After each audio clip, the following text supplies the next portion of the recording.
부처님께서 그의 제자들과 함께 숲길을 걷고 계십니다. 제자들은 각자 다른 표정을 하고 있었습니다. 어떤 이는 웃고 있었고 어떤 이는 근심 가득한 얼굴로 부처님의 뒤를 따르고 있었습니다. 잠시 걸음을 멈춘 부처님께서 미소를 띠며 제자들에게 물으셨습니다. 너희는 이 숲길을 걷는 동안 무엇을 보고 있느냐? 제자 중 한 사람이 말했습니다. 스승님, 저는 저 멀리 핀 아름다운 꽃들을 보고 있습니다. 또 다른 제자는 고개를 숙인 채 대답했습니다. 저는 발밑에 가득한 돌멩이와 거친 길만 보입니다. 그러자 부처님께서 고개를 끄덕이며 말씀하셨습니다. 모든 길은 꽃과 돌멩이로 이루어져 있느니라.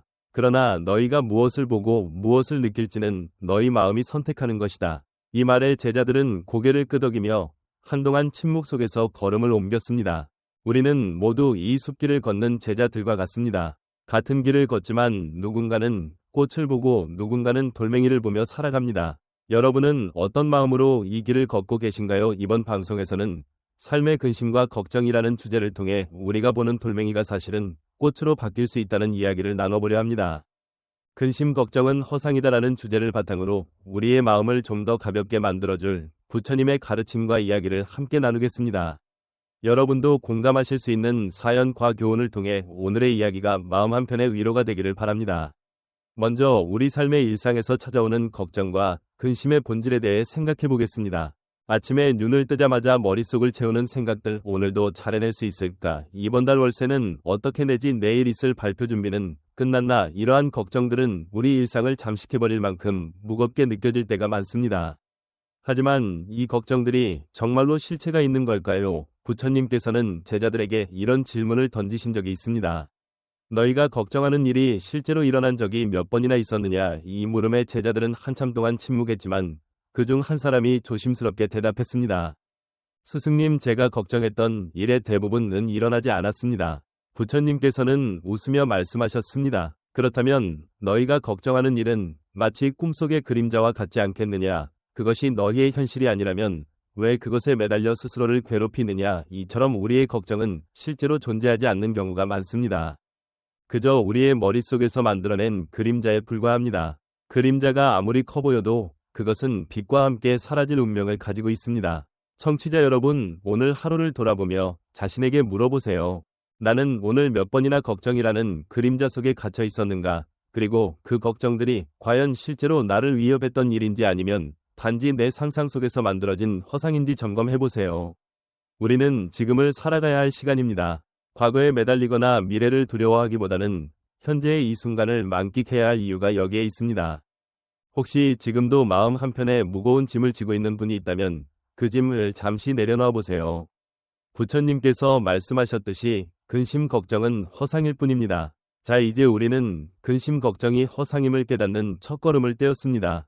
하지만 이 깨달음만으로 우리의 일상에서 근심 걱정이 완전히 사라지는 것은 아닙니다. 삶의 크고 작은 순간마다 여전히 걱정이 우리를 찾아옵니다.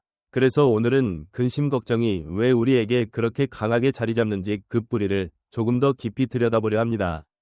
먼저 이런 질문을 던져볼까요? 내가 걱정하는 일들은 정말로 내게 필요한가? 부처님께서는 한 번은 걱정으로 가득 찬 상인의 이야기를 제자들에게 들려주셨습니다. 이 상인은 큰 배를 타고 먼 나라로 무역을 떠났습니다. 그의 배에는 금과 보석이 가득 실려 있었고 그는 성공적인 거래를 통해 막대한 이익을 얻을 계획이었습니다. 하지만 출발한 지 얼마 되지 않아 그는 밤낮으로 불안해지기 시작했습니다. 만약 이 배가 침몰한다면, 도둑이 이 보물을 훔쳐간다면 그는 매일매일 상상 속의 불행으로 괴로워하며 잠을 이루지 못했습니다. 그는 자신이 얻으려던 이익을 생각하며 끊임없이 머릿속에서 계산하고 또 계산했습니다.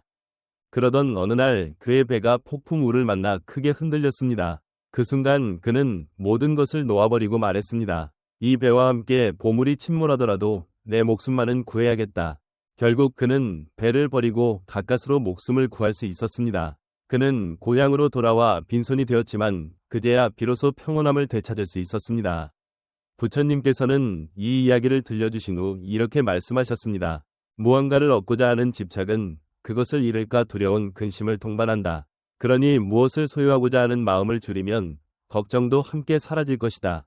여러분도 이런 경험이 있지 않으신가요? 새로 산 비싼 물건이 긁힐까봐 마음을 졸이거나 어렵게 얻은 자리를 잃을까 두려워하는 순간들 말입니다.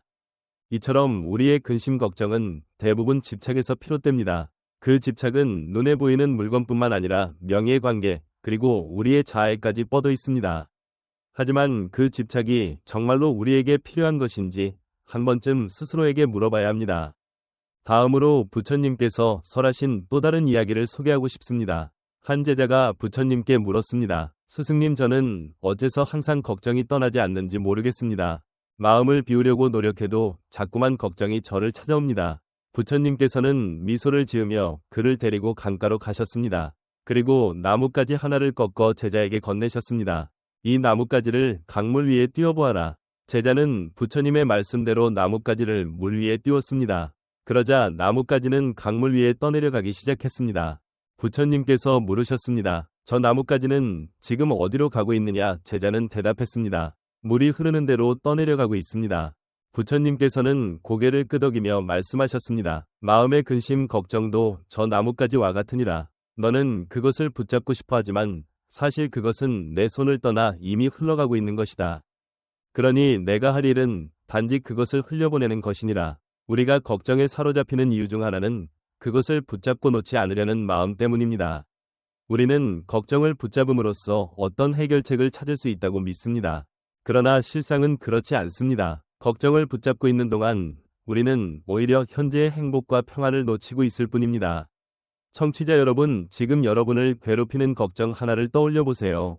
그리고 상상해 보세요. 그 걱정이 강물 위에 떠 있는 나뭇가지라고. 그것이 여러분의 손을 떠나 멀리 흘러가도록 마음속에서 놓아보세요. 여러분의 마음이 조금이라도 가벼워지셨나요? 다음 시간에는 근심 걱정을 흘려보낸 후 비워진 마음에 무엇을 채워야 하는지 이야기 나누겠습니다.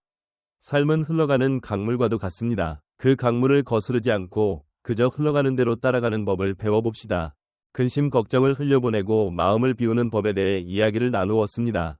하지만 비워진 마음을 그대로 두는 것은 또 다른 문제를 불러올 수 있습니다. 왜냐하면 마음은 빈 공간을 싫어하기 때문입니다. 비워진 마음에 무엇인가를 채워넣지 않으면 우리는 다시 불안과 집착으로 그 공간을 채우려 할 가능성이 큽니다. 그래서 오늘은 비워진 마음을 무엇으로 채워야 할지에 대해 이야기해 보려고 합니다. 부처님께서는 이렇게 말씀하셨습니다. 마음이 비워진 자리에 자비와 지혜를 채우라. 그것이 진정한 평안을 이루는 길이니라. 오늘의 이야기는 이 가르침에서 출발합니다.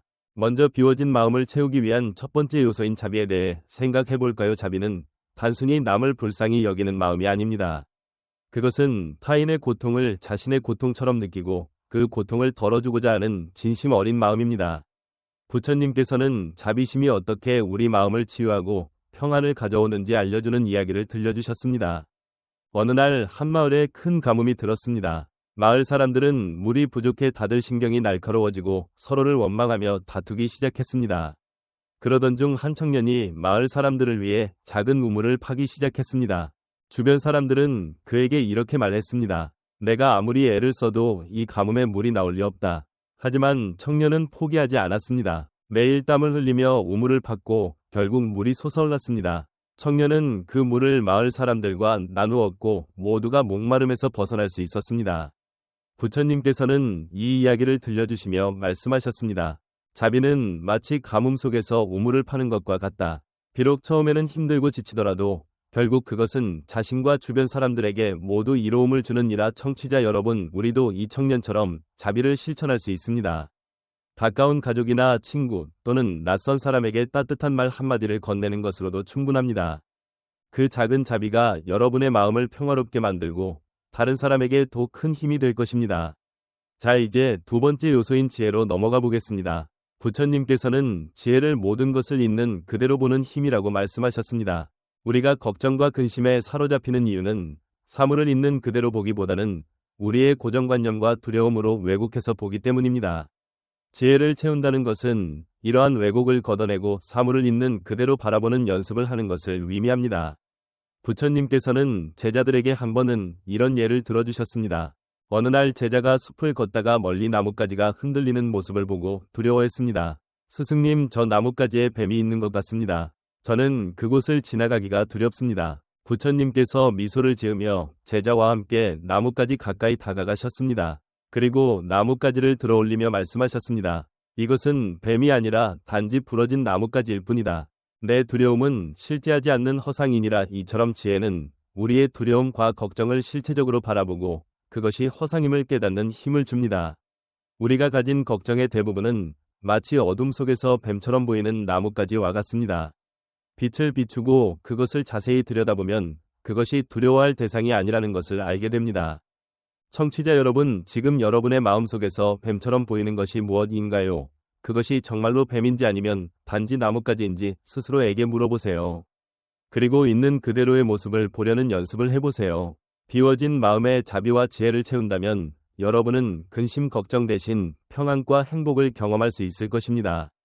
자비는 우리의 마음을 따뜻하게 만들고 지혜는 우리의 시야를 넓혀줍니다. 마음속에 자비와 지혜를 채웠다 하더라도 그것이 단번에 우리의 삶을 변화시키는 것은 아닙니다. 자비와 지혜는 우리의 마음속에서 자라나고 꽃 피우기 위해 지속적인 실천과 노력을 필요로 합니다. 오늘은 자비와 지혜를 어떻게 일상 속에서 실천하며 우리의 삶에 뿌리 내릴 수 있을지에 대해 이야기해 보겠습니다. 부처님께서는 항상 실천의 중요성을 강조하셨습니다. 말로만 1000마디를 외우는 것보다 한 가지를 실천하는 것이 더 크니라. 이 말씀은 우리가 자비와 지혜를 단순히 마음속에 품는 것에 그치지 말고 행동으로 옮길 것을 권유합니다. 자비와 지혜는 작은 실천에서 시작됩니다. 그 첫 번째는 바로 관용입니다. 관용이란 다른 사람의 부족함이나 실수를 이해하고 용서하는 마음입니다. 부처님께서 제자들에게 들려주신 한 노부부의 이야기가 떠오릅니다. 어느 날 한 노부부가 부처님을 찾아왔습니다. 그들은 자주 다투며 서로에게 상처를 주고 있다고 고백했습니다. 부처님께서 미소를 지으며 물으셨습니다. 너희는 서로의 어떤 점 때문에 다투느냐? 노부부는 서로를 가리키며 상대방의 잘못과 단점을 열거하기 시작했습니다. 그러자 부처님께서는 두 사람에게 각각 다른 씨앗을 건네주셨습니다. 그리고 말씀하셨습니다. 이 씨앗을 심고 물을 주어라. 그리고 싹이 틀 때까지 상대방의 장점을 3가지씩 찾아 서로에게 말하라. 노부부는 반신반의하면서도 부처님의 말씀을 따르기로 했습니다. 날마다 서로의 장점을 찾아 말하는 동안 그들의 마음속에서 관용과 자비가 자라나기 시작했습니다. 싹이 트던 날 두 사람은 더 이상 다투지 않게 되었다고 합니다. 이 이야기는 우리의 일상에서도 그대로 적용될 수 있습니다. 가족, 친구, 동료, 그리고 낯선 사람들까지 그들의 단점에 초점을 맞추기보다 장점을 발견하고 말로 표현해보세요.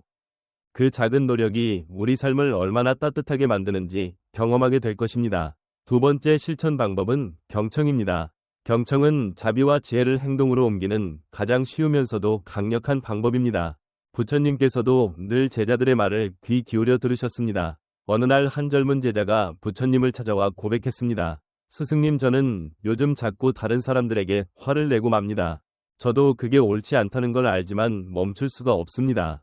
부처님께서는 아무 말씀 없이 그의 이야기를 끝까지 들으셨습니다. 그리고 고개를 끄덕이며 말씀하셨습니다. 화를 내는 것은 마음속에 고통이 있다는 신원이라 그 고통이 무엇인지 스스로에게 묻고 그것을 들여다보아라. 그 제자는 부처님의 경청을 통해 스스로의 마음을 깊이 들여다볼 수 있는 용기를 얻었다고 합니다. 우리 주변에도 이런 고통을 안고 있는 사람들이 많습니다. 그들의 이야기를 들어주는 것만으로도 우리는 자비를 실천할 수 있습니다. 마지막으로 실천의 세 번째 요소는 현재에 집중하는 것입니다. 지혜는 과거나 미래가 아닌 지금 이 순간에 머무는 데서 꼽힙니다. 부처님께서는 제자들에게 이렇게 말씀하셨습니다. 과거는 이미 흘러갔고 미래는 아직 오지 않았다.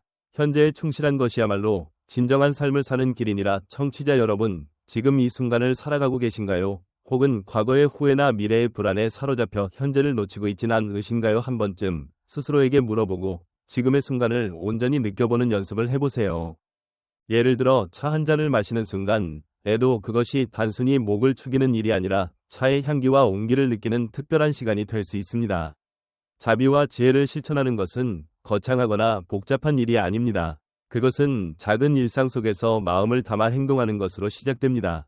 오늘 여러분은 어떤 자비와 지혜를 실천하실 건가요? 가까운 사람에게 따뜻한 말을 건네거나 누군가의 이야기를 들어주거나 지금 이 순간을 온전히 느끼는 것만으로도 충분합니다. 지금까지 우리는 마음을 비우고 자비와 지혜로 채우는 법, 그리고 그것을 실천으로 옮기는 방법에 대해 나누었습니다. 오늘은 이 실천이 어떻게 우리의 일상과 내면을 변화시키는지 그 깊은 영향을 이야기해 보겠습니다. 우리는 종종 이렇게 생각합니다. 작은 변화가 정말 큰 영향을 줄 수 있을까 하지만 부처님께서는 작은 행동이 결국 우리의 삶 전체를 바꾼다고 가르치셨습니다.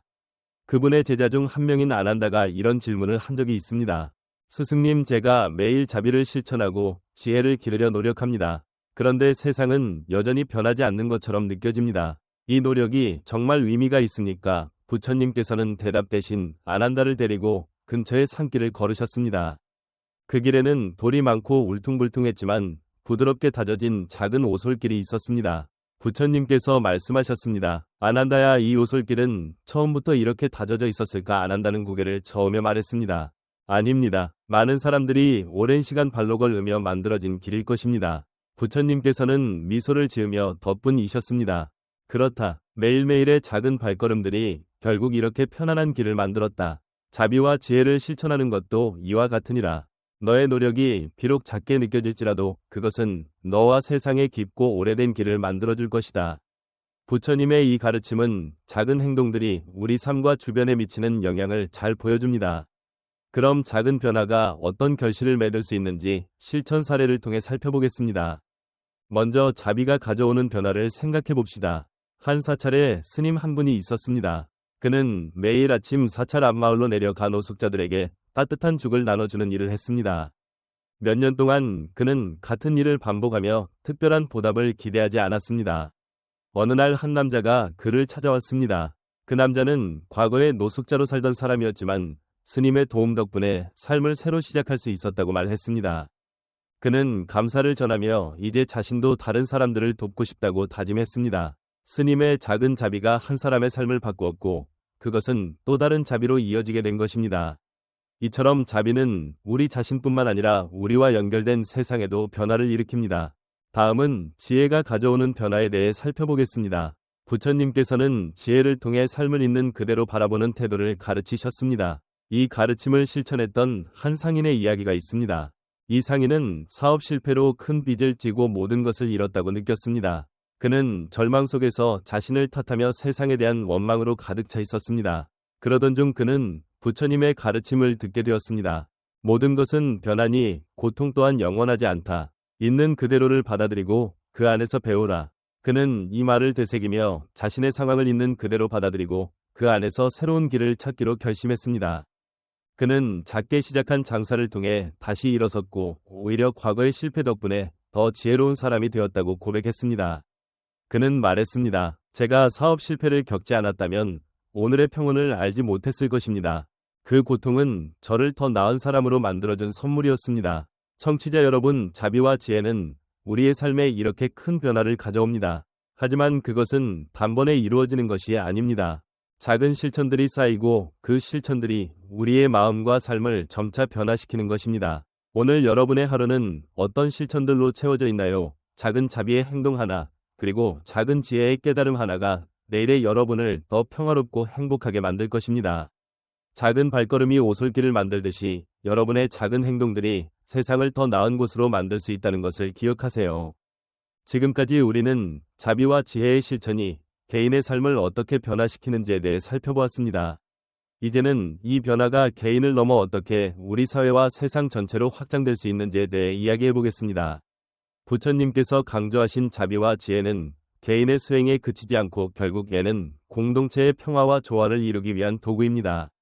어느 날 부처님께서 제자들과 함께 길을 걷고 계셨습니다. 그 길가에는 쓰러진 나무가 있었고 많은 이들이 그것을 피하거나 무심히 지나치고 있었습니다.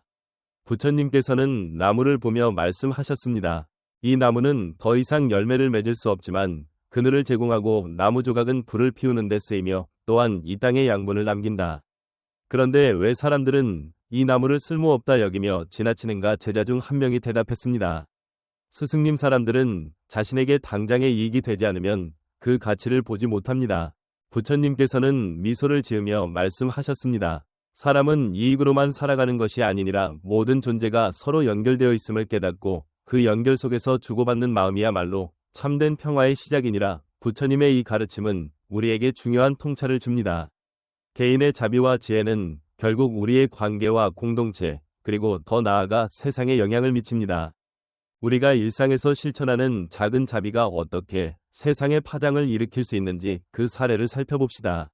어느 시골 마을에 가난하지만 마음이 넉넉한 한 노파가 있었습니다.